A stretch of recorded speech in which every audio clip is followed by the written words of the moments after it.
years or so now. Corner is growing. The experience is getting there day by day. Oh!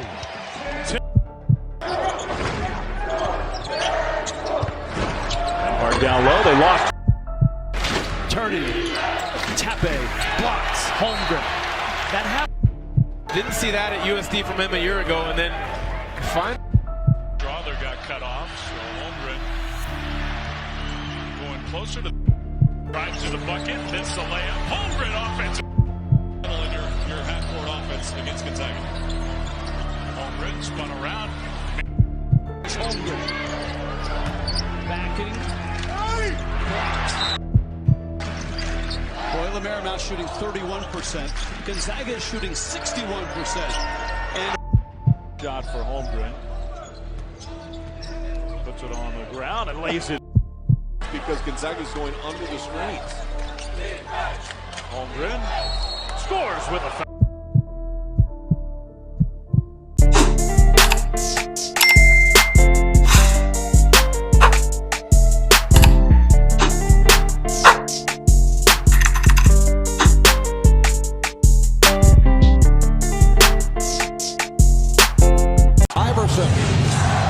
bothered by Lewis. I just shot my shot at this little dot. I'm trying to crit that neck on her big neck. My niggas trying to crit. What's up, YouTube? It's Drew. I'm back in the adventure at a big body banger that means there's only 2 video. Now, first things first, make sure you like, comment, subscribe with the 4K, you know what I'm saying? Today, I am the build dealer on your local corner, and I'm coming at y'all with this Chet Holmgren build video. Yes, sir. This was requested for current gen, and I'm doing it next gen, as you know, the same that I did with Paolo Banchero. The draft is literally tonight, I believe. I believe it starts tonight. So, you know, we'll officially know everybody's placing and where they'll be at. But Chet Holmgren projected to go number 2 to the OKC Thunder. You know, 7'1" unicorn. That man can do literally everything on the court. He has guard skills at 7'1". And, you know, I really want to put this in the next gen because next gen definitely does give me more freedom to make a unicorn type of build. So that is what I did for you today. So yeah, and if you have any other requests for rookies that I don't get to, let me know. But without further ado, let's get right into the attributes that I use for this Chet Holmgren build video. All right, so you see I have him at 7 feet tall. Chet is actually 7'1", but I dropped it just to get better shooting and dribbling. Made him 217 pounds and his wingspan at 7'3". And obviously he's a slight body build, you know, that was a given. But yeah, you know, if you want to, you can adjust it and put it up to 7'1" with the same weight and everything. But at the end of the day, it's up to you. Now, for the actual attributes, you see the build has a pretty high three-pointer for its height. 83 three-pointer is high for a 7-foot player. You know, 87 mid-range, you're gonna be able to play in the post. And then the big thing about it is it can literally do everything on the court. So you have the ball handling, you're gonna be able to dribble up and down the court, especially in transition. But you're also gonna be able to play great interior defense. You're gonna be able to block shots and get rebounds. So you are a unicorn, literally. You can play in the post, you can dunk on people. I made it so that you have pro big man contact dunks. You know, you can block shots, you can shoot from the three-pointer, shoot from the mid-range. You can literally do everything with this build. You can dribble. Obviously, you're not going to be hot sauce or Allen Iverson, but you still be able to dribble. You can pass. You know, you have enough badges where you're a threat in all of these areas. So that is what I was going for, and that's what I achieved, I would say. You know, it was definitely fun to put it in the next gen because obviously next gen is more freedom, and I wanted to experiment with this build with more freedom and be able to make it as accurate as possible. And, you know, here you go. You have 27 finishing, 26 shooting, 12 playmaking, and 29 defensive and rebounding. So I think that is very accurate. But once again, if y'all have any comments about it, let me know in the comment section and let me know how I can make it better. So you see with the takeover, I went up with spotter precision and stuff blocks, which I feel like really does capture Chet. You know, he's a shot blocker. You know, he's so lanky and long that he can block shots, but he can also stretch the floor.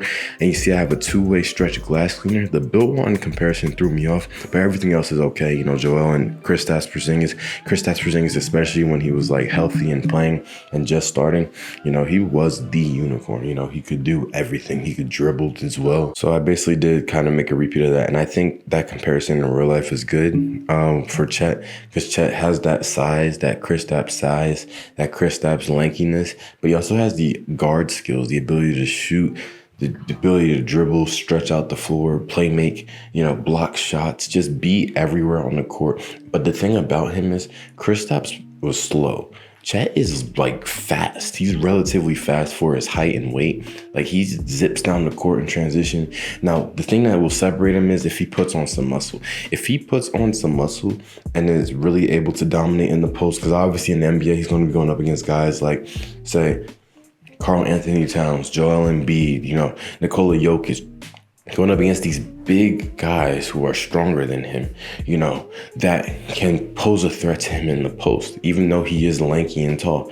And, you know, he's not going to be able to just shoot over them. So he obviously needs to, he's 195 pounds, you know, you can blow him and he'll fall over. You know, that sounded so wrong. I'm sorry. I apologize. Pause. But still, you know, you can literally just tip him over and pluck him and he's gone. You know, I weigh more than him at 6'3". And that's crazy to me, you know? So he needs to gain weight now. You know, like there's smaller NBA players that weigh more than him. Like I feel like LeBron weighs almost 100 pounds more than him. You know, let's see, Zion weighs 100 pounds more than him, and Zion is 6'6". Like it's just, he needs to get his weight up. I know that's the biggest knock people have on him, but in that OKC scheme, he will definitely be a good fit. You know, with Shea, Giddey, and I believe what they have. Oh yeah, Luguentz Dort. My bad, I forgot about his name real quick. But Luguentz Dort, they have a really great young thing going on. Especially like all these up and coming teams, the Rockets, I feel like they have a bright future, you know, especially with this draft class. If they really develop into who they want to be and who they can be, then obviously it'll be great for them in the future. You know, these are teams that haven't really been amazing in the playoffs, even when they were at their best. So, you know, we'll see. But, you know, with this build, like I said, you could do everything. You could play, make, drive, dribble, dunk on people, you know, shoot, block shots. You know, right there, obviously, it's going to be a little harder to do double move. I feel like the cap for 2K is like 60 is when you can do double moves, 60 ball handling. But still, you're able to do single moves. Like when you have a 30 ball handling, you can't even do one move or you'll just lose control. But yeah, and then when you get boosts and everything, you should be all right in terms of dribbling.